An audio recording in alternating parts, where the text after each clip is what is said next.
आपका दीपोभव में आप सबका हृदय से स्वागत है। नमो बुद्धाय। तो अपने ज्ञान मार्ग की साधना को आगे बढ़ाएंगे और थोड़ा अंतराल ज़्यादा लंबा हो गया, उसके लिए मैं क्षमा चाहती हूँ।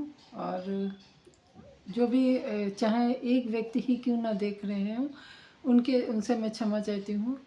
और अंतराल होना भी बहुत ज़रूरी था, क्योंकि हम रोज़ रोज़ अपना अनुभव जो भी अनुभव करते हैं वो हम तो साझा करते ही हैं, परंतु इस बीच शायद हम अपने आप को जानना भूल जाते हैं। तो अपने आप को भी जानना बहुत ज़रूरी होता है।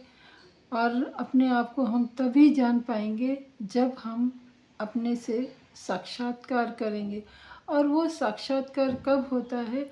जब हम सबसे दूर होके एकांत में हम अपने आप से बातें करते हैं, हम अपनी खूबियों को देखते हैं, हम अपनी कमियों को देखते हैं।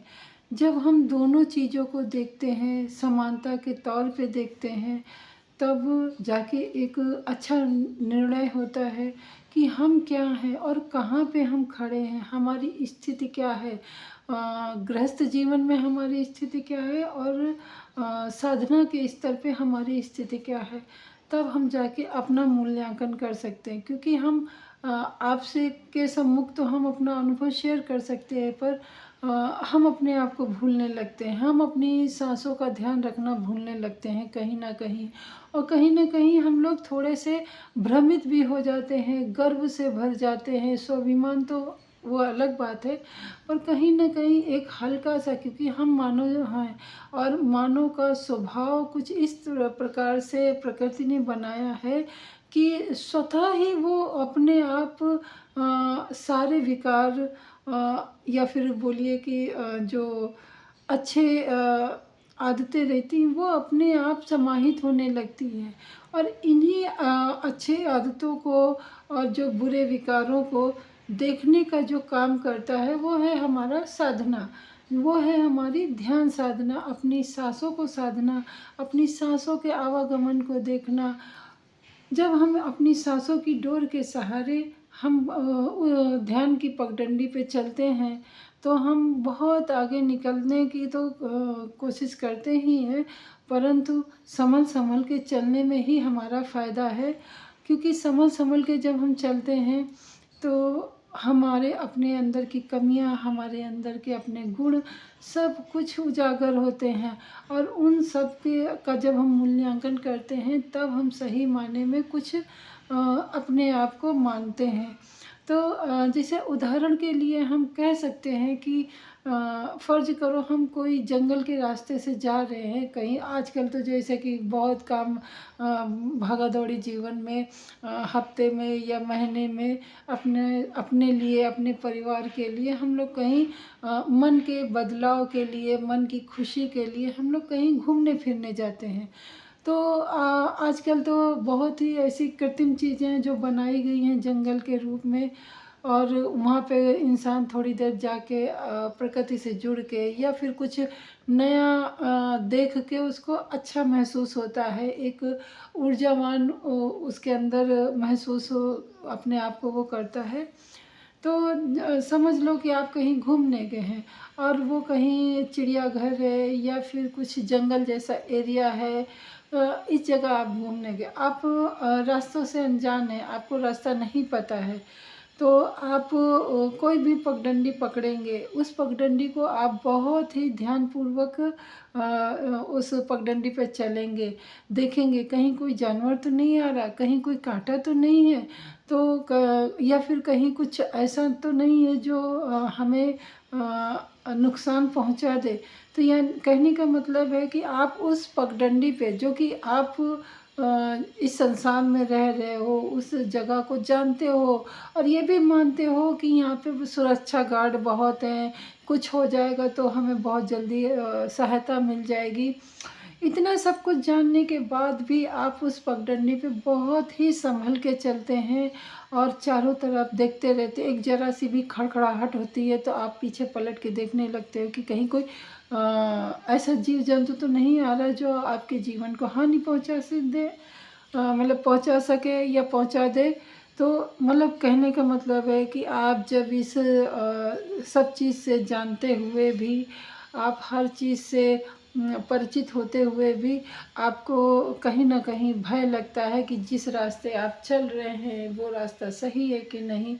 तो ये जो जीवन मिला है, ना जाने कितनी योनियों के बाद हमारा ये जीवन मिला है, ये मानव जीवन मिला है। तो हम ये मानव जीवन क्यों नहीं हम सँभल के चलते हैं? ये मानव जीवन हम क्यों नहीं सँभल के जीते हैं कि कहीं इस जीवन में कहीं कोई गलती ना हो जाए, कहीं कोई ऐसा अनुचित व्यवहार ना किसी के प्रति हो जाए जो किसी का हृदय दुखाए या किसी के हृदय में को आघात पहुँचाए। तो मतलब वही है कि जब हम एक छोटे से रास्ते पे चलते हैं तो बहुत ध्यानपूर्वक चलते हैं, अपने जीवन को बहुत महत्वपूर्ण मानते हैं, बहुत ही बहुमूल्य मानते हैं। वहीं हम ये जीवन जो साक्षात ये शरीर मिला है हमारा, ये संसार भी तो एक पगडंडी के ही समान है, मान लो जैसे कि। तो हम क्यों नहीं इस जीवन में एक अच्छे कार्य करते हैं, संभल के चलते हैं, संभल के वाणी बोलते हैं, या फिर संभल के व्यवहार करते हैं कि किसी का हृदय ना में हमारी बातों से, हमारे कथनी या फिर हमारे कर्मों से किसी का हृदय ना दुखे, किसी को ये आहत ना हो कि ये ऐसा बोल दिया है या ऐसा कर दिया है, और उसके हृदय से कुछ दुख पैदा हो। तो अगर हम लोग इस जीवन में भी इस तरीके से, जैसे हम पगडंडी को संभाल कर देख देख के चलते हैं, तो इस जीवन को भी हम लोग क्यों ना ऐसे जिएं कि संभाल के बोले, संभल के व्यवहार करें, इन सामने वाले इंसान की प्रतिक्रिया को जानने या समझने का थोड़ा समय दें कि वो जो भी सामने वाला बोल रहा है वो कौन से मनोभाव से बोल रहा है, वो कौन सी मन स्थिति में है, या क्या सोच के वो बोल रहा है। हम लोग ये सब कुछ जाने बिना ही अगर उसने कुछ ऐसे कटुता के शब्द बोल दिए हैं तो हम भी लोग सामने से कटु हो जाते हैं, या फिर उसने प्रेम पूर्वक चाहे तो वो अंदर से उसके मन में हमारे प्रति कुछ भी प्रेम ना हो, परंतु वो दिखावे के लिए हमें बहुत ही प्यार से, बहुत ही ऐसे मक्खन, जैसे आम भाषा में मक्खन लगा के और रस भरी ज़बान में बोल रहा है, और हम लोग उसकी बातों में आ जाते हैं। तो जब हम ध्यान साधना करते हैं, जब हम अपने सांसों का ध्यान देते हैं, जब हम अपने अंदर के संसार में विचरण करने लगते हैं, तब हमारा ये जो बाह्य संसार है, ये बाह्य संसार के लोग हैं, व्यक्ति हैं, उनका स्वभाव है, उनका व्यवहार है, वो हमें बहुत ही बखूबी से समझ में आने लगता है, और हम फिर संभल के जीने लगते हैं, संभल के बात करने लगते हैं, और समझ में आता है कि हमारी बात का किस पे कितना असर हो रहा है या नहीं हो रहा है। तो उस प्रकार हम अपने मन को संभाल सकते हैं, यानी समता में रह सकते हैं। तो समता में रहना बहुत ज़रूरी है इस जीवन में, क्योंकि अगर हम समता में नहीं रहें तो दुख आके हमें घेर लेंगे, या बहुत ज़्यादा खुशी आके हमें घेर लेगी, जिससे कि हम नीचे ढलान पे होने लगेंगे। तो हमें ढलान पे तो नहीं जाना है। हाँ, हमें अगर बहुत ज़्यादा ऊंचाई भी हम नहीं छू सकते, तो बहुत ज़्यादा हमें ढलान में भी नहीं नीचे जाना है। हमें ऐसा रास्ता चुनना है, हमें ऐसे कार्य करने हैं जो हमें समता में रखें। हम अपना जीवन भी समता में जिए और दूसरों का भी जीवन समता में जीने के लिए प्रेरित करें, या फिर आशा करें कि वो भी अपना जीवन सुखमय और समतापूर्ण जिए। तो मैं अपनी बात को यहीं पे विराम देती हूँ, और मिलते हैं अगली वीडियो में कोशिश करूँगी कि गुरु जी की वाणी में आपको कुछ सुनाऊँ, जिससे कि आप लोगों को और थोड़ा सा समझ में आए। तो मिलते हैं पुनः।